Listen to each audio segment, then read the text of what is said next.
What's going on, guys? Welcome back to another episode of Vintage Honda Garage. On today's episode, we are going to be giving our 350s a nice once over. We're going to look at some of the basic components, make sure everything's looking good, and then kind of getting a list together of what parts we're going to need to buy so that we can get both of our bikes up and running without any issues. So in the last video, we went over what I would like to call my pre-purchase inspection, I guess you could say, where I'm going over the bike, looking for any major flaws or problems that we may run up against in a project. And both of these bikes, as you can imagine, they checked out just fine because, well, I bought them. In today's video, though, what we're gonna do is we're not gonna go over the little finer details to make sure that whoever does own these bikes after me, they're gonna have a nice, safe, and reliable ride, and I'm not gonna get a message in 2 weeks on Facebook Marketplace saying, hey, this bike you sold me is junk. That is the last thing that I ever want to do as a flipper, as someone who works on these for the sole purpose of, well, selling them, is because, well, I wouldn't want that to happen to me. When I buy a bike, I want to make sure that I'm getting my money's worth out of this. If I go and I buy a bike that I've been sold to as a nice running bike, and then a week later, the carbs are completely gummed up, or the tank is so rusted out that it's starting to leak, that the engine blows up because no one's changed the oil in 20 years. These are not what I want, so therefore they are not things that I'm going to give the people that buy my stuff. Yeah, it costs me more money and more time in the end, but I would rather have that peace of mind that whoever is gonna have this next is going to actually be able to enjoy what they're working on. So we're gonna start off with the CB. Nothing's really changed on either of these since our last video. The only thing that's changed is I got a little bit of a tan because I was on vacation. And other than that, I have put in a new battery, and I have made sure that the oil has been completely drained out of the engine. If you'll recall, when I bought these, the previous owner had told me that he had drained out the oil in both engines, and that was more or less by me draining it to confirm, and yes, he had. There was a little bit, maybe a couple of ounces left.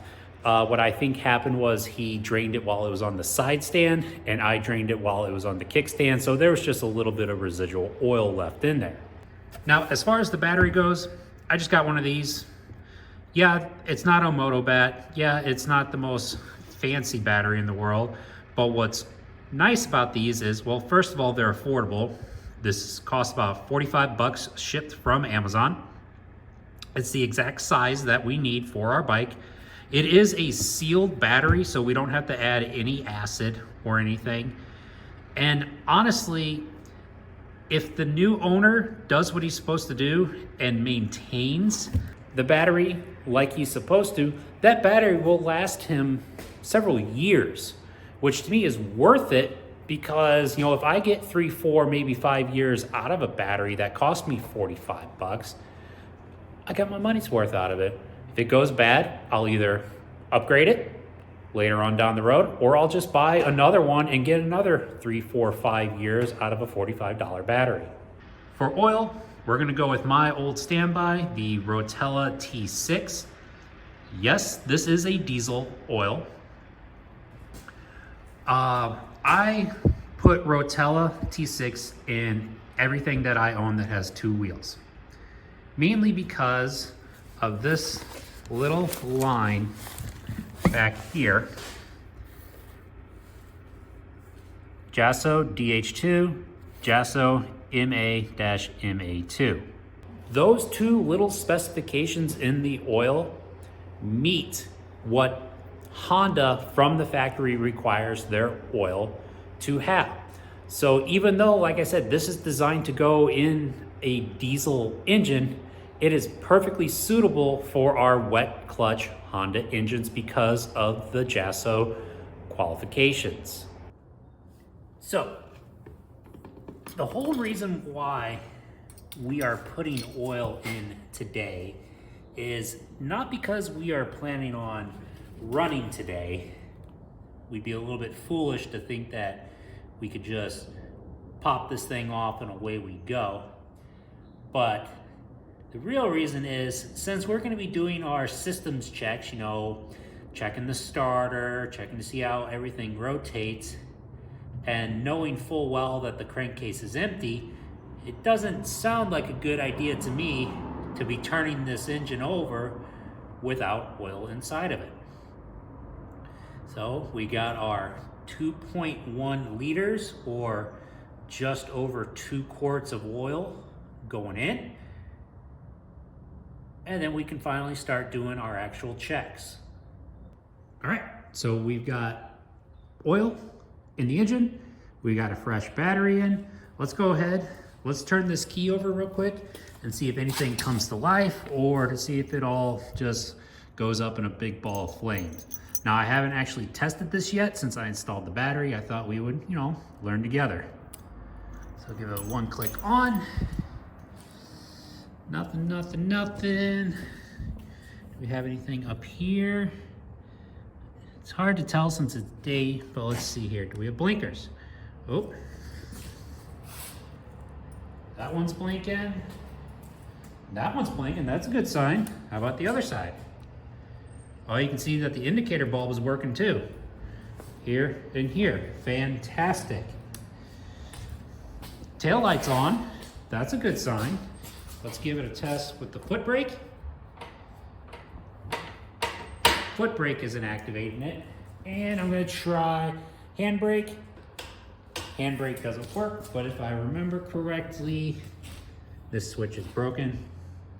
But if I play with the switch a little bit, so that was brake light on. Okay. Okay, so now the foot brake is working. That's a good sign. What it was the 2 wires for the handbrake switch were touching, so the brake light was just on. All right, let's see what happens when we turn on the headlight. Oh, we got headlight. What about high beam? Oh, we got high beam too. Oh, oh. That was funny. Okay, we'll address that in a second. How about the most important part? Do we have a horn? We do have a horn. Now, I kind of bumped this a little bit, and it sounded like this. Ooh, that is a touchy starter. But the starter does work. I just don't like you breathe on that and it wants to turn. But, oh well, we know it works. All right, let's check for some spark. Let's see here, where's that button? We got spark in that one. How about this one? We have spark. It doesn't look great though. Let's see if we can reposition that a little bit better. Try again.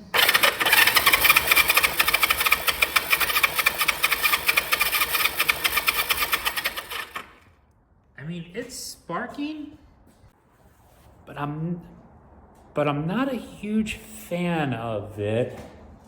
So there might be something goofy going on with that. What we can do is we can cut that spark plug wire a little bit, get rid of some of the corroded ends, and rethread our cap in and try again later.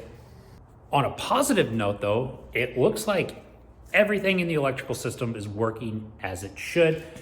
Yeah, we got a little fiddling to do with that one spark plug wire and that front brake switch, but that's not a big deal. So now that those two systems are done, let's go ahead, let's kind of go over the rest of the bike to see if we can come up with anything that's missing, damage, needs to be replaced, things like that. Look for stuff like loose nuts and bolts, loose cotter pins, missing cotter pins. Let's check the brakes. Let's check you know, the kicker. Let's just give it all a good once over. So I'm gonna check the brakes real quick, just to kind of see how everything is working. Kickstand came up nice. Let's check the front brakes. Ooh, front brakes feel good. They lock up nice and tight. Front cable feels good. Let's check the rear brakes. Can't even move it. Man, those brakes are good. Those brakes are solid. So both brakes, surprisingly, are really, really nice. I wonder if they were replaced sometime recently by the previous owner. The previous owner did say that this CB was the one that he drove around the most, and I think it's the one that he maintained the most. So we may luck out and not actually have to do the brakes, which is gonna save us 50 bucks. So since we confirmed that the brakes are good, let's go ahead and check out, well, essentially what the brakes are attached to, and that's the tires. So what I'm looking for here is just any sort of sidewall cracking, any sort of major issues that would make these tires unsafe. Now, one thing you gotta look for with old bikes like this is actually how old the tires are. If we look right here, we can see it says 4910, which means it was made in the 49th week of 2010. So sometime in December of 2010, meaning that this tire is, 13 and a half years old. And this one back here, we can see is the 49th week of 09. So December of 2009. What that basically means is both of our tires, they're old, all right? 14, 15 years old. That's really old for tires. But they're still in good shape. I personally would not have an issue running these, especially if it's just gonna be for like around town and stuff like that. If I was gonna do, let's say, a lot of highway driving and stuff like that, I would replace them. But I'm not going to replace these. Instead, what I'm going to do is I'm going to disclose in my ad, hey, tires are old, you'll get a little life out of them, but you're gonna need to replace them within the next season or so. Maybe you can drive around in the summer for a little bit, get used to the bike, and then come winter time, strip it down, get the tires off, put new ones on. So now that we've checked out the tires, let's go ahead, let's look at the rest. I'm looking for loose hardware. We've got a nut and a bolt here. Everything's clipped. We've got nut back here, bolt back here. Both are held on. These, while looking a little bit pitted, I'm not feeling any oil. I'm not seeing any oil residue on these front forks, which makes me feel like the fork seals are still good. If we look up here, pinch bolts are still there. They're painted on, not a huge fan of that. One thing you need to look for on these old Hondas, especially these pinch bolt style Hondas, is this little guy right here. You see that? That's not just a washer. That is a specially made spacer made especially for this gap right here. What you see a lot is that when people remove this and they go to pinch this down, they'll actually put a crack in right here. And now, one of the major things that holds on our forks is now broken. Case in point, right here on our CL, you can see this huge crack running through because this was over tightened. It looks like they've got that spacer in there, but someone along the way in the last 50 years over tightened this down and cracked that, meaning that we need to replace this entire fork bridge. Not the end of the world, but that's gonna be anywhere between 50 and 150 bucks now we're gonna have to spend to make this thing safe. Moving on a little bit higher, our clutch issue that we had in the last video, I actually made a slight adjustment. This was in a little bit too far, and I feel like I can get a little bit more out of it, but it's no longer doing sticky, which is good. The grips, they feel nice. They're nice and original. This, I'm not a huge fan of. You see how much that moves before it actually engages with the throttle? That's way too much. That's going to be simply adjusting our throttle cable here. And it looks like this throttle cable may have been replaced at some point. See how it's black? Same with our clutch cable. You see how our clutch cable is black here? That is for sure a new cable. So someone has put a little bit of love and a little bit of maintenance into this. Going down, we already know we got some issues with the paint. We went over the tank in the last video. Looking at the engine, things I'm looking for here. Sometimes people will use like RTV gasket and stuff in here. This looks like the original gasket. To me, I don't see any signs of any major leaks or anything. I am a little bit concerned about our carbs right here. You see that? So I have a feeling that when we go and tear into these carbs, we're gonna run into some of that fun RTV stuff that no one likes to deal with. Air filters, we'll check out here in a minute. I'll show you a trick with those. Shifter linkage and stuff. You know, these use a very unique system, but everything feels nice and loose. Goes in the gear nice. Our Zert fitting right here, I've yet to find a grease gun that'll actually allow me to grease these, and it drives me nuts. I gotta figure out a way for me to grease these swing arms. Coming down here, kickstand's good. We even still have the rubber bit on the bottom of the exhaust for the center stand, which is always nice. Exhaust pipe, we can look and see, pretty solid. The other side looks like it's gonna be just about the same, pretty solid. Chain's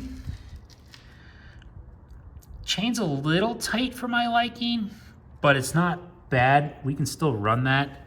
We do have a cotter pin back here, which is nice.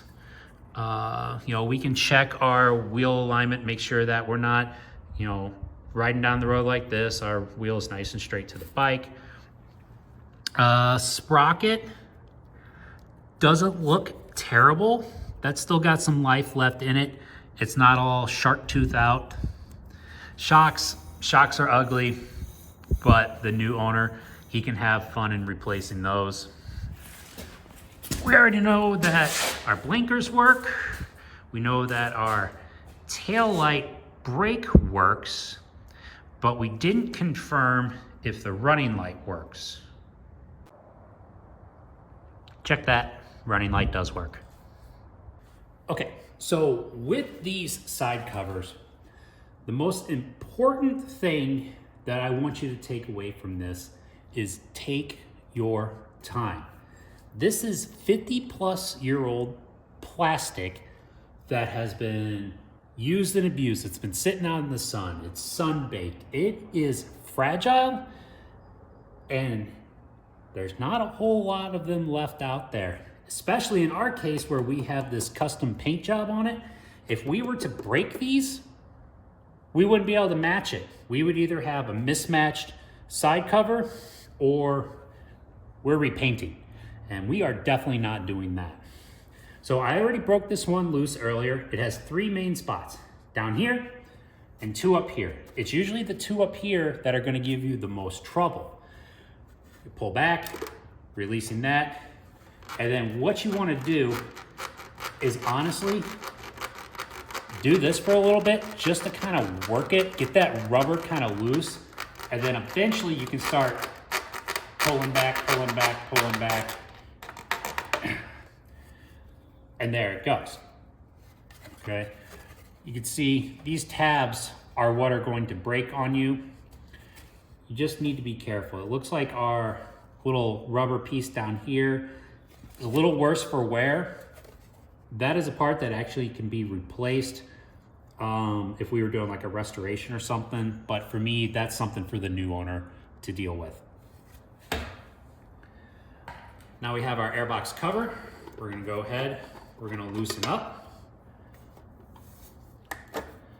Pull this bad boy off. And look, looks like we've got nice original air filters They're a little bit scudsy, but they'll still do the job. They're not falling apart. And more importantly, they're not full of mice debris. You see, that's something that a lot of people don't take consideration when working on these bikes is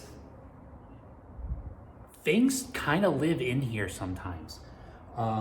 You'll see it on old cars, especially that have the old, the air cleaner on top of the carburetor. Mouse will get in there, he'll build a little nest, and then if you go later on, you try to crank that, what are you gonna do?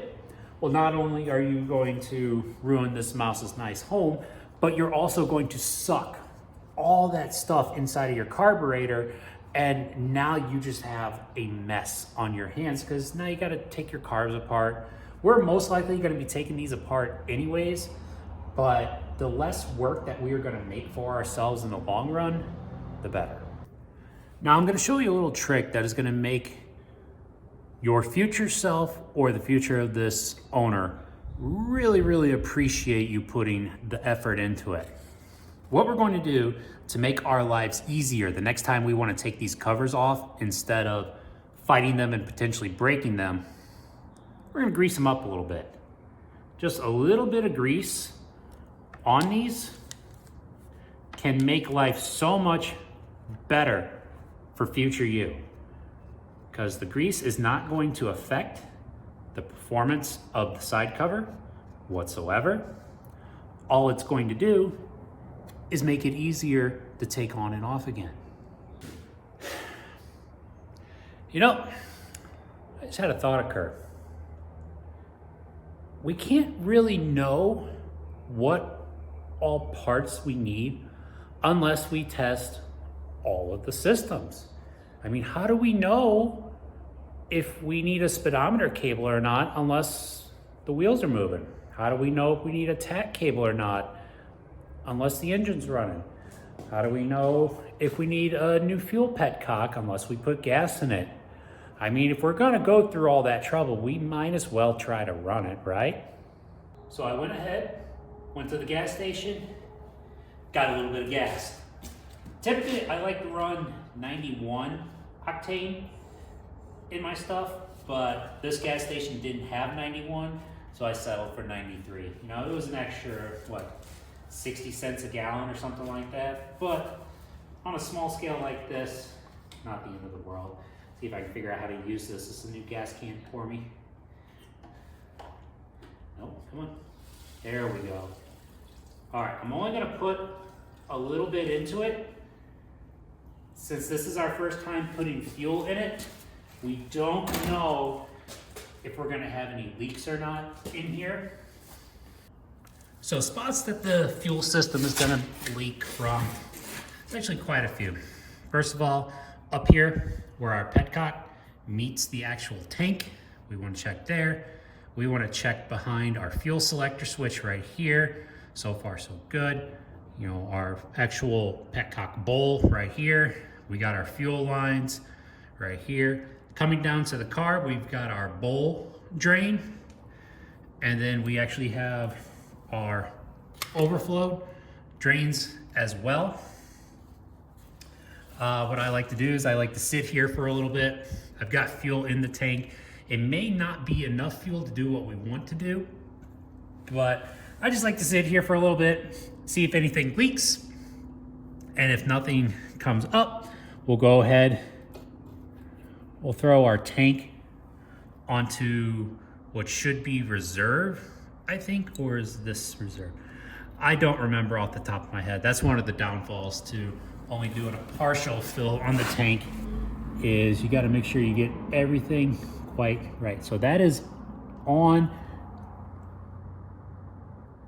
yeah, so that should be reserve right there. And I'm not seeing anything. I'm not seeing anything below the engine. So hopefully that means we've got fuel in the carbs. It's kind of hard to tell unless we wanted to take the fuel bowl drain out and stuff like that. But we'll just see what happens. All right, so off camera, I put a little bit more gas into it. and I started to get a drip from here and here on our fuel lines. You can see on my fingers wet. So we've got something going on right here. What I'm thinking I might do is cut these fuel lines off and get rid of this expanded part, and then try to reseal it. So we'll see how that goes. Well, that didn't take too long to figure out where the leak was coming from. The brass bit has basically come undone from the body. So looks like we're just gonna have to get ourselves a whole new fuel cock. That's why we check, right? So with that fuel leak, I don't feel too confident and too safe in trying to run this thing. So I'm gonna get a fuel petcock in, and then we'll go from there. With that being said, we're gonna go ahead, we're gonna end this episode. As soon as the fuel petcock comes in, we'll go ahead, we'll slap it in, and we'll try to get the thing running just to kind of double check, make sure everything is working correctly, and then we can put in our parts order, and then hopefully by the time we get around to that, I will have a new fork bridge for that bike, the CL, and then we can kind of do the same thing for the CL, or I just might do that off camera. I don't think you guys need to see it twice. So until then, please be patient with me. These things, they take time. I do this in my spare time. And just leave a like, leave a comment. You know, last video almost got 200 views. Let's see if we can do 201 views with this one. So see you guys.